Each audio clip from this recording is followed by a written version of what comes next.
dans cette masterclass. Bonjour à tous, on est très heureux de vous retrouver pour cette deuxième partie du premier chapitre de notre masterclass Designer son bonheur. La première partie, on était sur pourquoi modifier ses pensées pour être heureux. Et aujourd'hui, on va parler de comment modifier ses pensées. Donc bonjour à toutes et à tous, je peux le dire aussi, non? Le bonheur ne se décrète pas, ne se convoque pas, mais se cultive et se construit peu à peu dans la durée. Le bonheur est une manière d'être, or les manières s'apprennent. Mathieu Ricard, le moine bouddhiste français. Autre citation cette fois de Mahatma Gandhi, gardez vos croyances positives parce que vos croyances deviennent vos pensées deviennent vos mots deviennent vos actions deviennent vos habitudes et vos habitudes deviennent vos valeurs qui deviennent forcément votre destinée. Alors en effet, nous ne sommes pas obligés de réagir automatiquement comme un chat lorsqu'on lui marche sur la queue. Nous ne sommes pas nos pensées, encore moins nos pensées automatiques et encore moins nos automatismes. Nous devons prendre du recul sur nos pensées plutôt que de fusionner avec elles et croire que nos pensées en fait reflètent la réalité. Elles reflètent uniquement notre regard sur la réalité et souvent nos pensées se trompent, nous trompent. Et on vous mettra justement un lien en dessous avec une super méditation qu'on suit avec Christophe André de Pleine Conscience qui s'appelle Se détacher de nos pensées. Par rapport à effectivement, ces pensées automatiques, il y a vraiment une notion essentielle qui a été popularisée par Viktor Frankl, qui est reprise partout, et qui est effectivement entre le stimulus et la réponse. Donc on se rappelle le chat, on écrase la queue du chat, lui il saute automatiquement ou il se défend automatiquement, ou qu'est-ce qu'on pourrait dire, il rugit, non, comment on dit, il miaule, il fait un truc, quoi. Content, Il saute, voilà.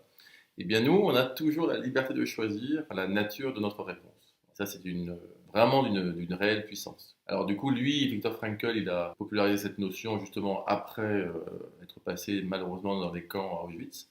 Et il s'est rendu compte justement que la force mentale est plus forte que la force physique, parce que justement, elle organise la résistance à l'épreuve et la reprise d'un développement résilient, le fameux terme qu'on a abordé dans la première partie avec Boris Cyrulnik, justement de passer au-dessus de la douleur, au-dessus du malheur, ou plutôt dépasser ces phases de souffrance. Par exemple, si je vous annonçais que vous avez un cancer, est-ce que vous auriez la même vie?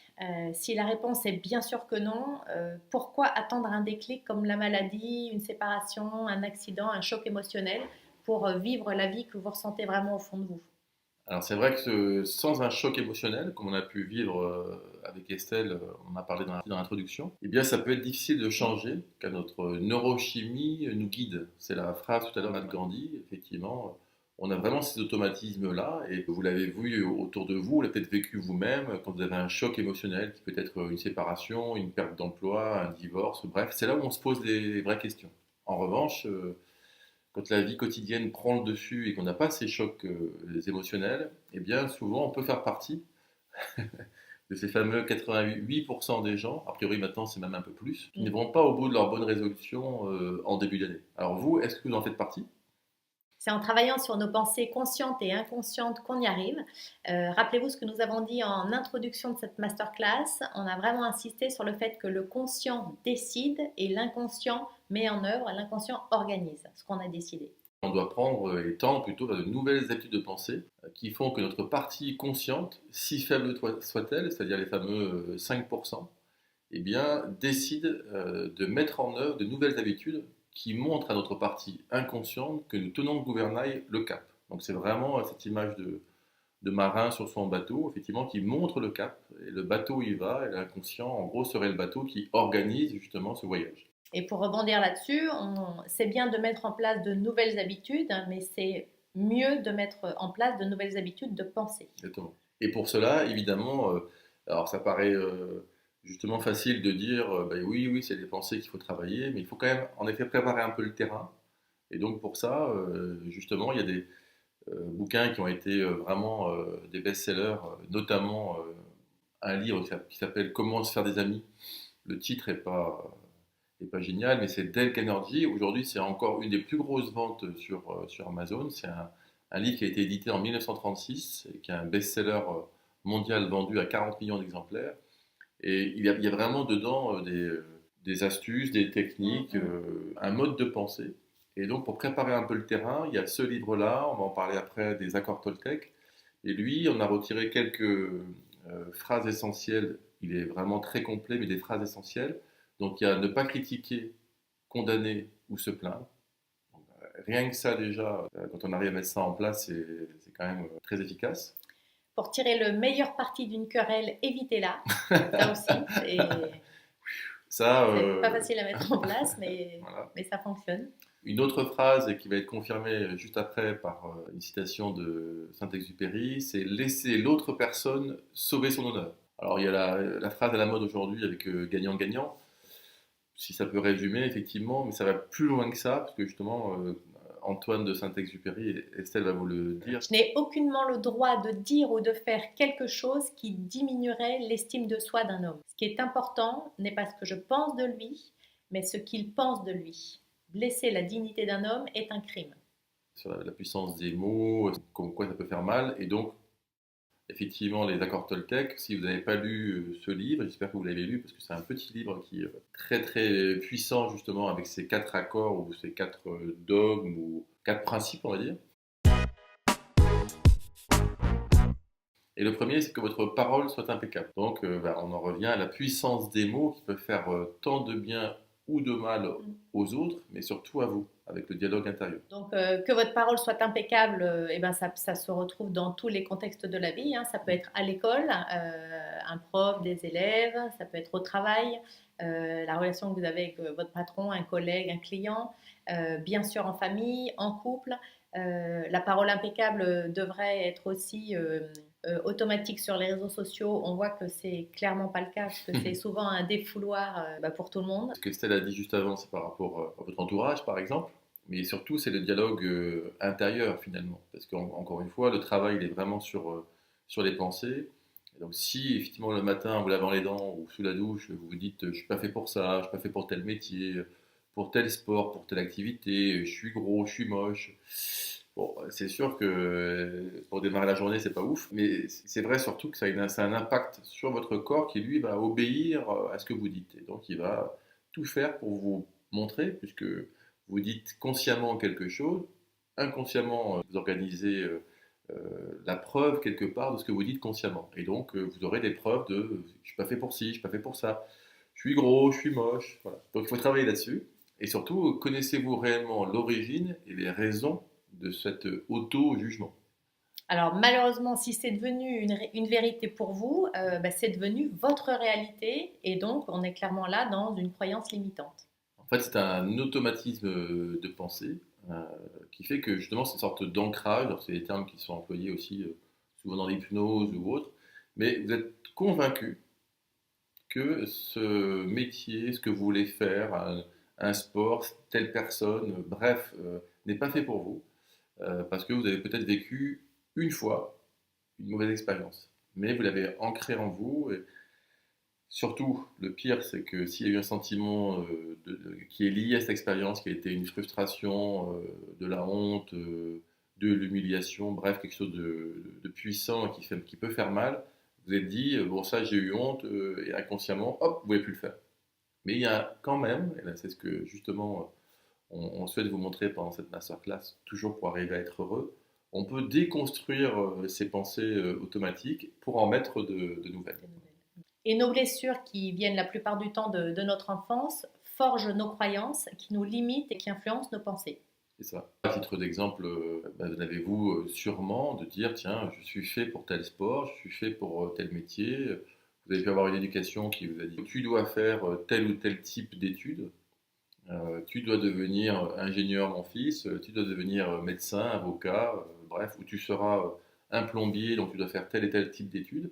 Et quelque part, ça a forgé vos croyances et vous vous dites, ben, moi je suis fait pour ça et pas pour autre chose. Et justement, on est là encore une fois pour vous aider à dire, vous pouvez éventuellement faire ce autre chose. Et il faut réussir à déconstruire ces fameuses pensées automatiques qui tout de suite vont vous dire, ah ben non, non, non, tu es plombier aujourd'hui, tu vas pas devenir artiste peintre. Tu es commercial aujourd'hui et tu ne vas pas devenir menuisier. Ça, c'est pour le côté métier, mais il y a aussi plein d'autres exemples. Voilà. C'est pour ça qu'on va faire en sorte de vous aider à déconstruire encore une fois ses pensées, parce qu'après l'objectif c'est bien de mettre le bonheur au milieu de tout ça. Ce qui est rassurant, c'est de voir le nombre de personnes qui sont en reconversion Exactement. professionnelle aujourd'hui dans les 40-45 ans, Mm. qui changent du tout au tout de métier. Voilà, ça c'est plutôt très rassurant sur le fait que, ben oui, on arrive quand même à changer de chemin à un moment donné, C'est ça. quand on travaille sur ses pensées. Mm.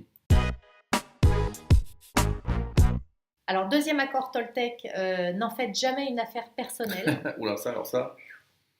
Lorsque quelqu'un vous fait une réflexion désagréable, cette réflexion dépend de cette personne. Là-dessus, moi, ça a été une découverte quand j'ai lu l'accord Toltec, parce que j'avais vu cette notion-là autre part.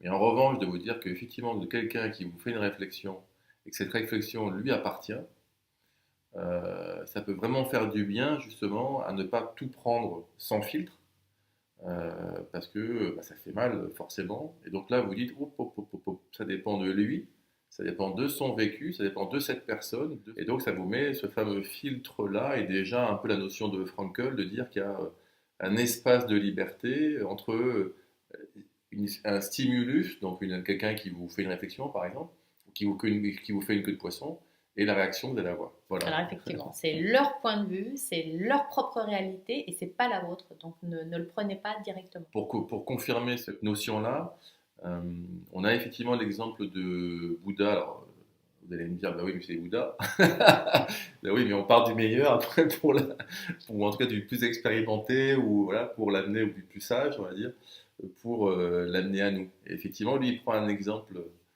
dans un village une fois où il avait été un petit peu secoué par une personne qui ne voulait pas que Bouddha soit dans ce village-là. Et donc, vraiment, il s'énervait sur lui, il s'énervait sur lui, et Bouddha ne réagissait pas. Et il lui a dit, ta colère, c'est comme si tu m'offrais un repas. Ton repas, je serais en mesure de le refuser. Eh bien, je refuse ta colère. Eleanor Roosevelt disait personne n'a le pouvoir de vous faire mal sans votre consentement. Donc voilà, ça, on est vraiment dans la même lignée que l'accord Toltec. Alors, on a un troisième accord Toltec qui est également très puissant, et c'est ne faites aucune supposition. Alors là, ça aussi, c'est très puissant, c'est très efficace quand vous arrivez au fur et à mesure justement à intégrer cet accord Toltec-là, puisque vous n'extrapolez pas, vous n'échafaudez pas des films, vous ne ruminez pas sur une situation quelconque en imaginant que la réaction de la personne ou son comportement, c'est par rapport à ci, à ça, et, bon, et finalement, ça on fait tout le temps. Donc, Au quotidien, on se fait des films, on surtout. se fait des films, on imagine, parce que s'il a dit ça, parce que truc, et ça vous fait du mal forcément. Et donc ça, c'est vraiment aussi un des accords Toltec. Quand on l'a régulièrement en tête, justement, pour le mettre en pratique au quotidien, bah ça Ça fonctionne fonctionne. bien pour modifier ses pensées. Ou en tout cas, pour préparer le terrain, justement, pour modifier ses pensées. Alors effectivement, la plupart du temps, on imagine le pire et on se fait du mal, alors que les événements sont neutres et n'ont aucune valeur intrinsèque en dehors de celle que nous lui attribuons. Donc, si vous préférez, la manière de voir le problème est souvent le problème. Ouais. Ça, c'est pareil. Alors, c'est que je dis beaucoup puissant, mais c'est extrêmement puissant. La manière de voir le problème est le problème. Vous imaginez avoir des lunettes et que ces lunettes-là, ne serait-ce quand on a des lunettes de soleil plus ou moins colorées ou plus ou moins fortes, eh bien, on a une modification de ce qu'on voit. C'est la même chose avec justement ces pensées. C'est vraiment la manière de voir le problème qui est le problème. Et on s'en rend compte, des fois, on se réveille un matin, on n'est pas très bien, etc. Toute la journée, des petites choses vont nous agacer, et le lendemain, alors que là, on a passé une bonne nuit, bah, ces petites choses-là vous font rire. Sauf que sur justement vos pensées au quotidien et ces fameuses pensées automatiques, imaginez un résultat si vous arrivez, avec la notion de Viktor Frankl, à mettre cette respiration entre guillemets entre vos pensées qui sont malheureusement automatiques. Bon, c'est une nouvelle fois les lunettes avec lesquelles nous regardons une situation qui nous conditionnent sur cette situation. Mm. Nous pensons que c'est la réalité, une réalité objective. En fait, il n'y a rien d'objectif. Vous regardez forcément avec toute votre subjectivité à vous et finalement, vous vous observez vous-même. Votre réaction à ce que vous observez en dit long sur ce que vous êtes. Et ça, vous imaginez un peu comme un jeu vidéo où le décor, quelque part le décor, on le voit tous de la même manière, et encore. En revanche, tout le cheminement du super-héros que vous êtes dans ce jeu vidéo, c'est vraiment vous qui voyez de cette manière-là. Et toutes les autres personnes autour de vous, c'est la même chose. Elles ont une vision d'une situation qui dépend entièrement, encore une fois, de leur enfance, de leur éducation, de leurs blessures et autres. Moi, je me souviens de l'âge auquel j'ai réalisé que la vie que j'avais, en fait, il n'y avait que moi qui la voyais comme ça. Je devais avoir 10 ans et je me suis rendu compte que dans une même situation, les gens qui étaient autour de moi la vivaient complètement différemment et du coup, je me suis dit, bah, c'est ma vie à moi. Mais essayez de faire l'exercice de vous souvenir quand est-ce que vous avez eu ce déclic où vous vous êtes dit, tiens, ben, ma vie, elle m'appartient, c'est mes lunettes à moi avec lesquelles je regarde la situation où je suis. C'est Euh, mes choix au quotidien, c'est chaque micro-décision finalement a une conséquence. On en parlera tout au long de la masterclass avec je reçois ce que j'envoie. On va re-rentrer dans le détail au fur et à mesure. Et le quatrième accord Toltec, c'est donc faites toujours de votre mieux. Si votre éducation a consisté à faire de vous une gentille petite fille ou un gentil petit garçon qui doit être sage comme une image, poli, respectueux, bien travailler à l'école, bien ranger sa chambre, enfin,